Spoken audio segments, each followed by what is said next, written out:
Welcome to our home, Town Hall Theater, here in Middlebury, Vermont. I'm Doug Anderson, Executive Director. In case you've never been to this place, it opened in 1884. It was originally a vaudeville house. George M. Cohan performed here when he was a boy. Robert Frost used to watch movies here, sitting right where you are. It was dilapidated in 1997. The community got together to save it. We raised a lot of money and we saved and revived this theater with the help of everybody in town. Now we do 165 events a year here. We have acting companies and opera companies. It's amazing. And we always sat around the office for many years. We reopened in 2008 saying we wish we would have somebody stick their head into the office and say, I'd like to start a film festival. And make use of our amazing, as you will see, projection facilities. And we were waiting for somebody to do that. We lacked the skill and we were too busy.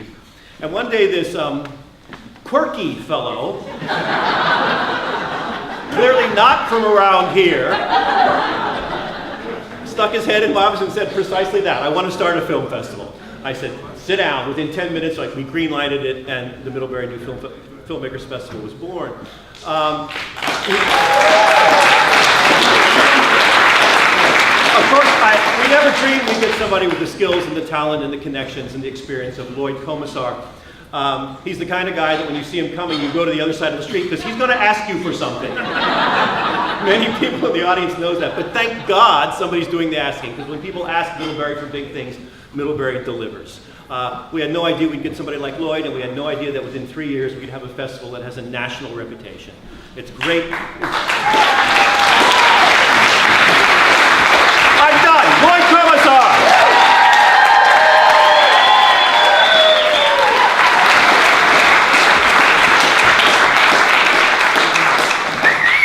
I have a prop right here, okay? Please turn yours off. I'm going to just, throw mine backstage here, but please turn off your cell phones. I also brought something I got at my bar mitzvah, this lovely folder. I have opening remarks in here. This makes it look official, right? We're running a little late, so fortunately I cut my remarks down from an hour to about 9 minutes this year. These are the jokes. Okay. It's good to hear laughter, and tonight, oh my word, we've got disturbances over here. When you see tonight's film, there'll be plenty of laughter in the room, believe me. So I want to welcome everybody to our opening night of the 3rd annual Middlebury New Filmmakers.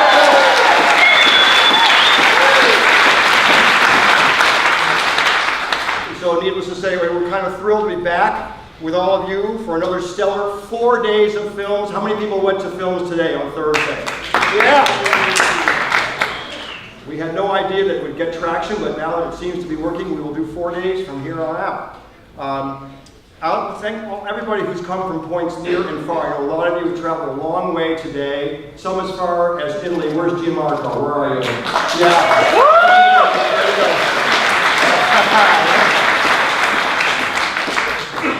I would like to have given tonight's remarks in Italian, but I might ask my daughter, who used to speak it fluently. I think that the MNFF family of filmmakers and friends and supporters continues to grow. And as I look back on where we were in the summer of 2015, which was our inaugural festival, and what has happened since, it does bring a smile to my face, honestly, it does. And I mean, I think we are extremely fortunate. First, Doug. Where is Doug now? Did you leave? Up here. Where are you, Doug? Okay. I want to thank you always for the kind introduction. I know you make up a lot of stuff, but it's all fine. And I want to thank your incredible staff and the volunteer team here at Town Hall Theater, which is our home venue.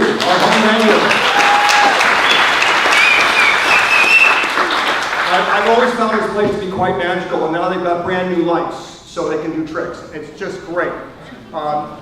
Now, for the last half hour or so, as you made your way in the theater, took your seats, you saw up on the screen a continuous video loop displaying the logos of the amazing group of sponsors that support the Middlebury New Filmmakers Festival. And I've said this many a time, and always with complete conviction, that without our sponsors, there is no festival. So, thank you immensely for all you have done for us.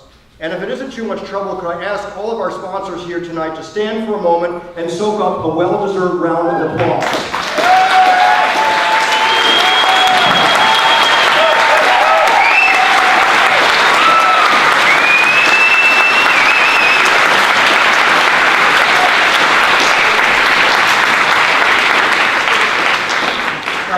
opening night of any film festival should be special, and there are a few sponsors that I want to give a shout out to who have made tonight feel exactly that way. First, to IPJ Real Estate and my dear friend Amy Ryan. Thank you for underwriting the presentation of our wonderful opening night film, Take My Nose, Please. Thank you, Amy.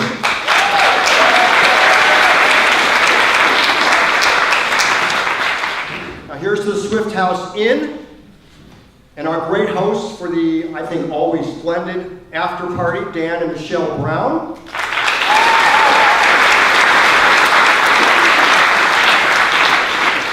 To Countryside Carpet and Paint. Eric, this is your cameo.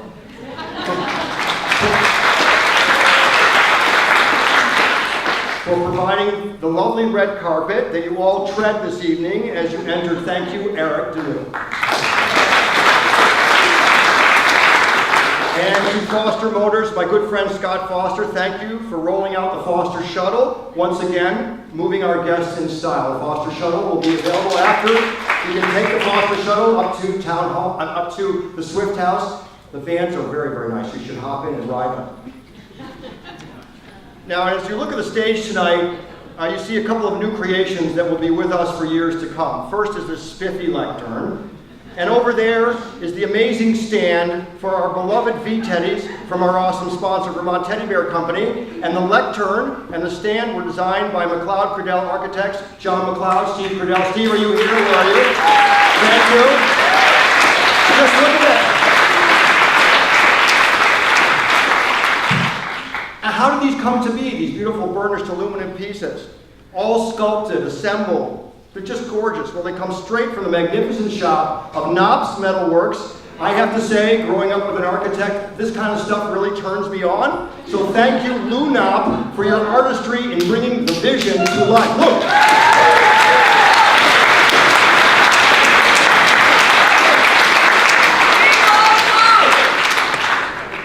Many of our key donors are here tonight. I want to thank you for your incredibly generous support. Your contributions have enabled us to do so much more in building this festival out, and I sincerely hope you'll keep us in mind in years to come. Without you, it was just too difficult. Thank you for your support. Now, because this is a film festival, after all, we want to enthusiastically recognize all the filmmakers in the audience tonight. You've traveled, many of you, great distances to be with us in Middlebury, and I'm happy to see you here safely. You'll be seeing her terrific film in just a few minutes, but if I could ask Joan Crone, our opening night filmmaker, to stand, along with her executive producer, Bill Sheft. Please give them a robust round of applause. Joan. Thank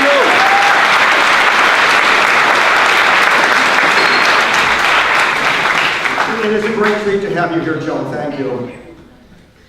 Now, if all the other filmmakers, all of you, would please stand and let the audience see your faces. Another round of applause for our filmmakers from all over the world.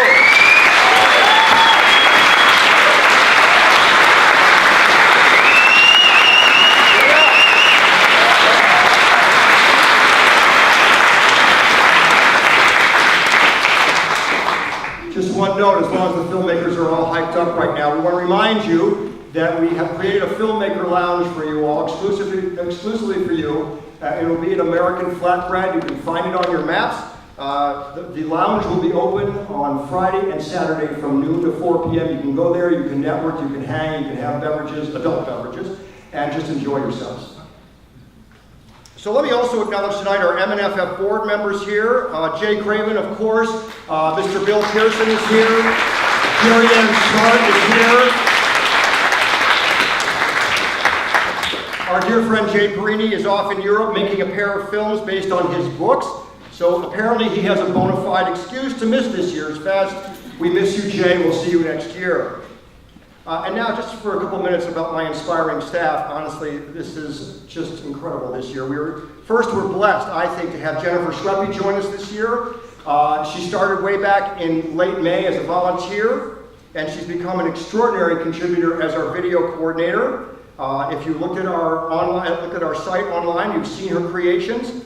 When you watched our entertaining and lively festival trailer, great work, Jen. And You can look for Jen, and more. You'll see more of her work and in just a few minutes. I'll just keep this in a bit. You'll see the film in just a few minutes, but also great work from Jen. You can look for her throughout the festival. She records the great events we have planned for you at MNFF3. So thank you, Jen, for your fantastic work, and you're always calm to meet her. A round of applause. Where are you, Jen? Over here. Now, our splendid sponsor, Middlebury College, has so generously provided us with interns from the beginning of the festival. Some of you may remember Kyla Jarrett and Celia Watson, but this year we are genuinely fortunate to have Rachel Friedman as part of our team. A longtime resident of San Diego, she chose to spend the summer in Middlebury, and honestly we are delighted she did.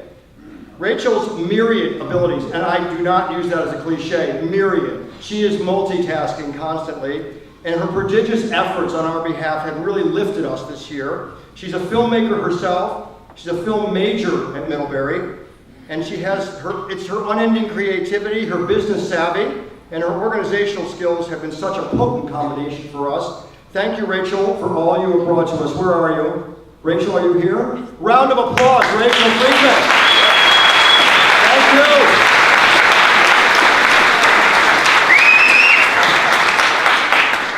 And then there is Phoebe Lewis. Now, she is the soul of the festival. She is the keeper of our DNA. Jay will remember we first met Phoebe back in July of 2014 when she was an intern at the Edison Independence, and she wrote the very first article ever published about the Middlebury New Filmmakers Festival. The next summer, she joined MNFF, and she's been absolutely essential ever since in building and shaping this festival. And now, as the associate producer of MNFF, just to say that Phoebe is a social media master. She is a relentless and supremely talented promoter of our festival, and she's an organizational genius, and I am not kidding, who, with the great volunteer team she's assembled and trained, makes the trains run on time here, believe me. I will never be able to thank you enough, Phoebe. You are the best, period. So to my amazing team, I say, as I do every year, this is your festival. You've done a world-class job. I thank you.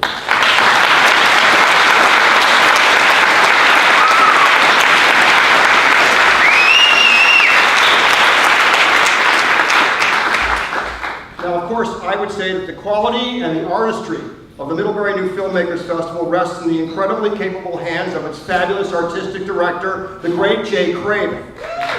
Now, I may be using some adjectives that make Jake uncomfortable, I don't care. The great Jay Craven, honestly. Now, he'll be up here soon to offer you his thoughts about this year's fest, but I just want to say that I'm enormously grateful for our partnership, Jay, and I do feel like the sky is the limit for what we can achieve here in Middlebury. A couple of other shout-outs because my family is here. First to my brilliant daughter, Rose, who is flown here from Las Vegas for the third consecutive year. Welcome, honey.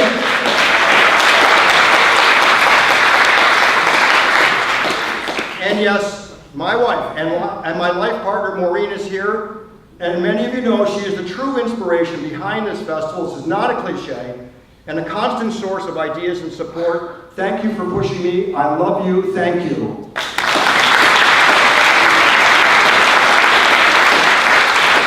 Okay, I'm going to move on to just a few other things. First, I had a lot of questions. People were asking me frequently, so hey, what's new at this year's festival? Okay, first, we are now and officially a full 4-day festival. We already established that tonight.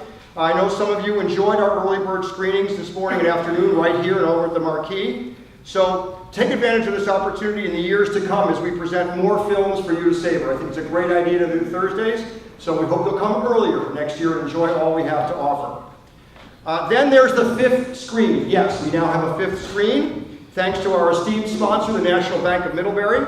We have turned their subterranean community room, I don't know how many of you have ever been in their community room, it's below ground. We've turned it, thanks to Rachel, into an intimate little 50-seat movie theater. There'll be popcorn, okay, there'll be candy, there will be soda, there'll be water. Let me tell you, the films will be screening on Friday and Saturday afternoon, morning and afternoon. As I said, popcorn and beverages will be provided by our friends from the Marquee Theater. Rachel will be managing this cool new venue, so check it out. If you see a film playing there that gets your attention, just go. It's very cool. Am I right, Rachel? It's nice? It's cool? Yeah. All right. What happened? Yes. Give a thumbs up. Thank you very much. And here's how to get there. You can find the community room around the back of the bank building, which is on Main Street, down Printers Alley. There will be signs that we'll put out. It'll just say MNFF screening, and there'll be an arrow that points you down the alley, and you won't be able to miss it. And perhaps the best new thing in the world, as Rachel Maddow would say, is our pop-up info and merch store, which is just down the street from here on Merchants Road, just a few steps down the hill. So thanks to the generosity of our wonderful sponsor, Bordon Insurance Agency, and my dear friend, Sue Bordon. Seriously. Many of you remember this used to be the revered Bud's Barber Shop. It's been closed for a while. Well, we've taken that space and converted it into a sweet little gathering spot for festival goers. You can pick up our program there or a local map. You can ask any question you want. We'll do our best to answer it. And you can check out our tasty new merchandise. Several of my friends have asked me to upgrade our merchandise, and I've listened. Now this year we have t-shirts. One will fit you, I am sure. We have hats. Are you wearing our hat tonight? Jay's going hatless tonight. It's a big occasion.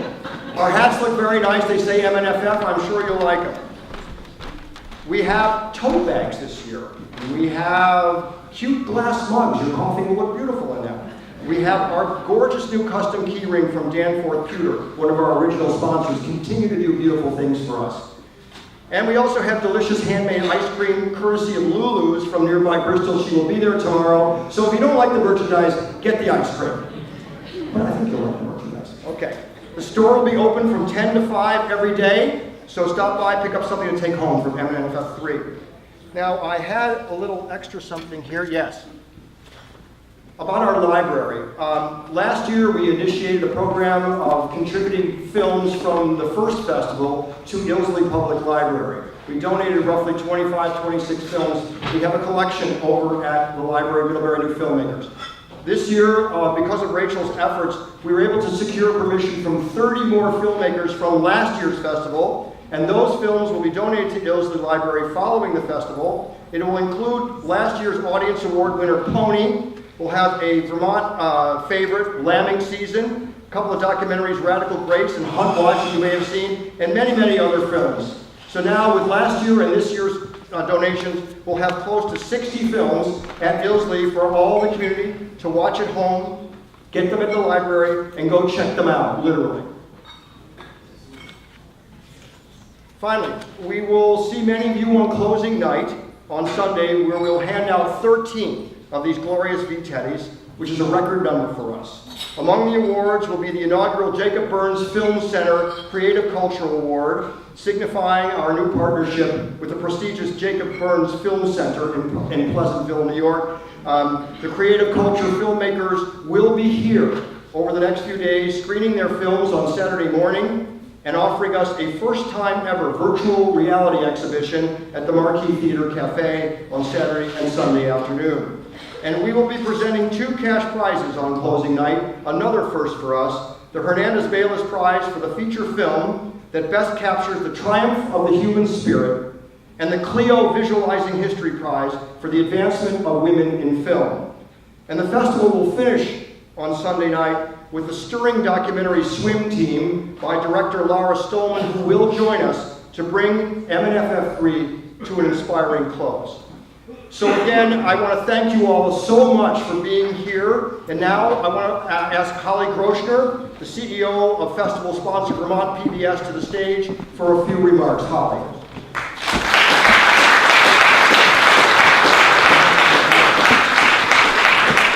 How's that for enthusiasm? Can you do pledge drives for us, Lloyd? I mean, really. So it was just 1 year ago at this festival that we start putting more Vermont in Vermont PBS. This is your public television station. What did we do? We created a vehicle we called Made Here. We invited filmmakers who are from the area or are making films about the area to join us. And now 1 year later, we've shown 125 new projects full-length features, animations, documentaries, all sorts of films. And what we do is we take a festival like this and we make it accessible to the entire state, because everybody deserves this kind of quality art. Yes, indeed. So, this year, coming up, we've got more connection to the Middlebury new film. He could say MNFF so fast. How does he do that? So, we'll be broadcasting Death in the Wilderness from Brandon, Vermont filmmaker Kevin Thornton. I hear it's fabulous.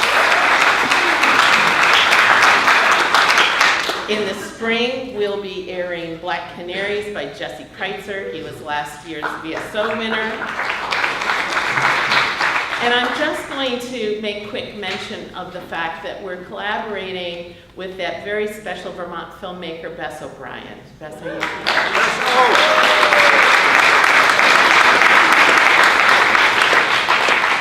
Bess has made it possible for us to air her films, both The Hungry Heart and Here Today, as we go around the state and convene community conversations about solutions to our current opiate crisis. And those are starting now. And so look on the Vermont PBS website if you'd like to join in that conversation. Last but not least, there's a couple of filmmakers that have been hanging around PBS for years now. We never want to get rid of them, but they've come out with, I call it their opus, magnum opus really. It's this little film called Vietnam. And Ken Burns and Lynn Novick deserve some kudos for tackling a very difficult subject. We are airing community screenings, and in fact there's one in Brattleboro tonight. A good showing for a PBS community outing is usually about 50, 75, maybe on a good night 100 people. Tonight 250 people are getting together in Brattleboro to watch a pre-screening of Vietnam. Last night we had another screening. People are really coming together to talk about those years. I hope it's meaningful programming for you too.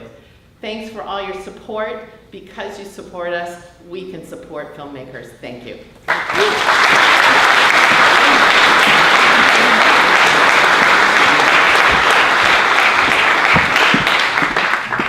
Thank you very much, Holly, for those important remarks and for your ongoing support. And now, without further ado, folks, let's welcome to the stage the Artistic Director of the Middlebury New Filmmakers Festival, Jay Craven.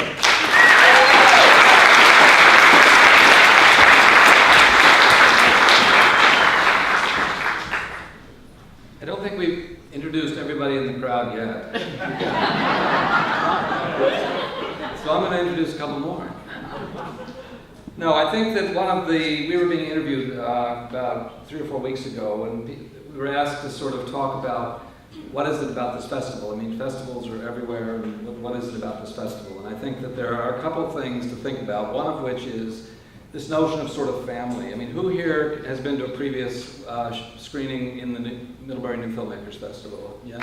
Okay, so that's key to what this is all about. We're sort of, the family is reassembling here for this year. Who has not ever been to an event of the Middlebury New Filmmakers Festival? Okay, great, and good for you. Thank you.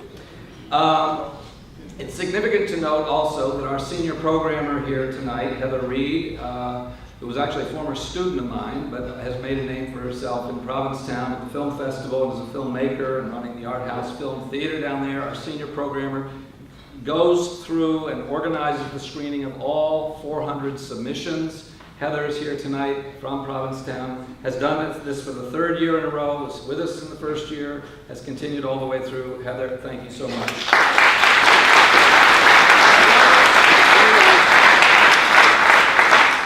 Fred Stripe and Kate Hurst are here, and also for the 3rd year in a row as moderators and judges and playing multiple roles in the festival. Both of you, thank you. Please.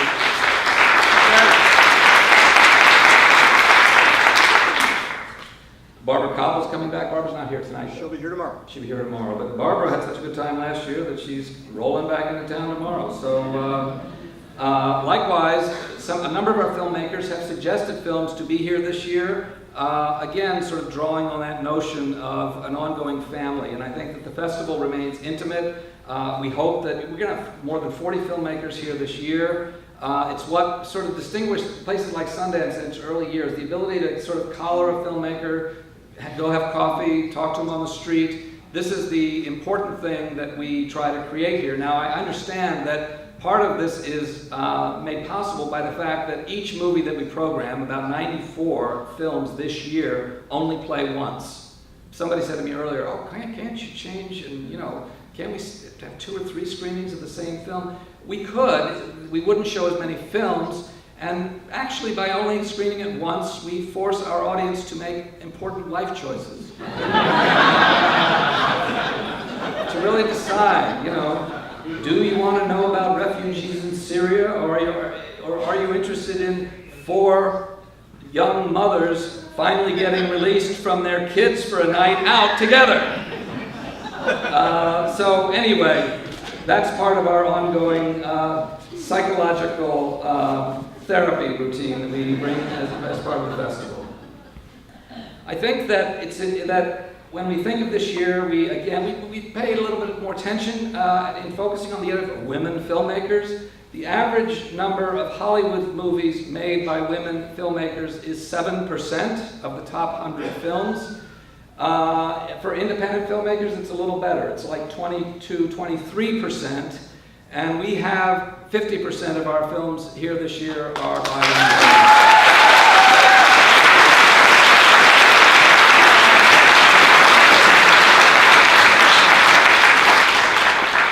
We are bringing some classic films and some of the people associated with them. Who knows who Emmett Walsh is? This guy is arguably the most celebrated, most visible character actor in American cinema. He's done 143 movies, this guy, and that doesn't even start to talk about television or that championship season on Broadway. And we're showing Blood Simple, his absolute sort of quintessential performance in Blood Simple. We're really thrilled about that. And how many people know that Emmett lives in Vermont? Nobody knows that, right? He lives in Vermont. His parents were border guard, were customs officials at the Vermont-Quebec border. And his grandfather was too. And here he is, we hardly make that connection, but we're very pleased to have Emmett here tomorrow or Saturday, I can't remember. He'll be here tomorrow. Tomorrow. No, he's driving tomorrow. He'll be with us on Saturday. Okay. Tomorrow night is Blood Simple. Tomorrow night is Blood Simple. He'll be for coffee on Saturday. Who has not seen Blood Simple? Anybody in the crowd? Yeah, it's the Coen brothers' first film. It's a pretty remarkable picture. Also, we'll be doing a tribute to Robert Altman by showing the film Nashville and McCabe and Mrs. Miller, and talking with Alan Nichols, who was a longtime collaborator on 10 of Altman's films, both as an actor, a musician, and an assistant director, a producer, and a writer. He was also in the original cast of Hair on Broadway, and one of the original directors of Saturday Night Live, Alan Nichols. And also Michael Murphy, Michael Murphy, right? Yes. Yeah. Who you'll recognize immediately for his 7 roles with Altman, and also Woody Allen's Manhattan, and Unmarried Woman, the Jill Clayburgh film, and also Away From Her, Sarah Polley's fabulous picture with Julie Christie a couple years ago, Michael Murphy. Anyway, there's a lot we could talk about. I think probably the only other thing I'll just touch base on briefly, because I think we want to get and show the movies, is Dick Lair, who will be here, who is a longtime ace investigative writer for the Spotlight team at the Boston Globe, who also wrote the book Black Mass, which was made into the film about Whitey Bulger. It was Dick Lair who did the reporting that revealed that Whitey Bulger, New England's most notorious gangster, was also an FBI informant. He's sort of fearless in the subjects that he has covered. Another one of his books, The Fence, about the most sort of heinous cover-up of a crime in Boston Police Department history, where the beating and leaving for dead of a black police officer by fellow police officers who mistook this guy for a suspected murderer. And he also broke that story to reveal this example of corruption in the Boston police force and the cover-up there.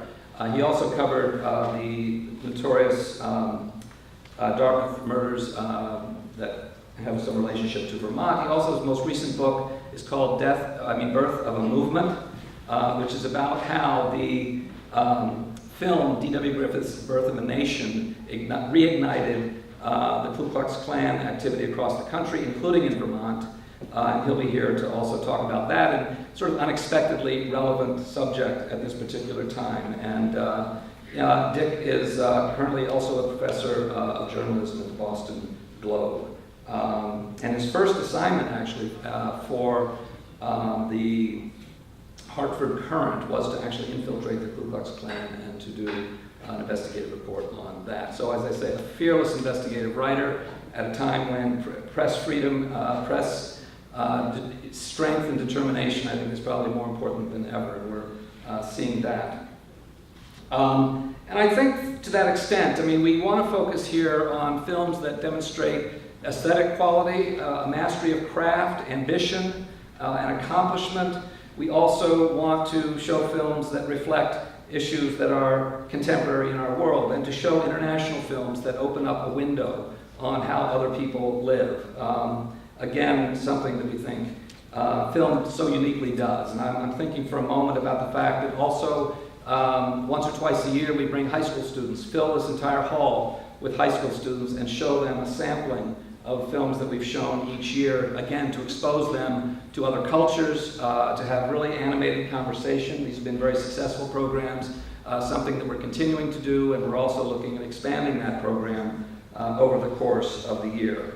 So finally, I want to draw attention. I saw that Angela Lynn and Lisa Gosselin came in. Without the support of the Addison Independent, I don't know where we would be. Who here reads the Addison Independent? This is a newspaper very much dedicated to the community well-being, and who has been on board from day one with their generosity, their support, their active collaboration. We want to thank them, and then we want to thank you for being here. Like Lloyd says, we have merchandise. I just realized I have the keychain in my pocket, but I can't figure out where my keys are, but it's a start. Thanks again. We'll see you around. Have a good time.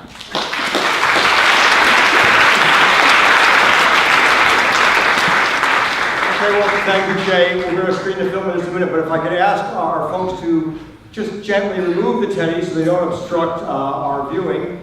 And you'll see them, they're going to go away for now, but they'll come back on closing night when some lucky people will get them to take them home. Thank you. Okay, how about time for Take My Nose, please? Yes, we're ready? Yeah. All right. Yeah. Now, as our lead-in, we hope you will enjoy a brief 2-minute film about our little festival, and I will issue this warning. Some of you may see yourselves having a good time. Enjoy the show, everybody, and thank you.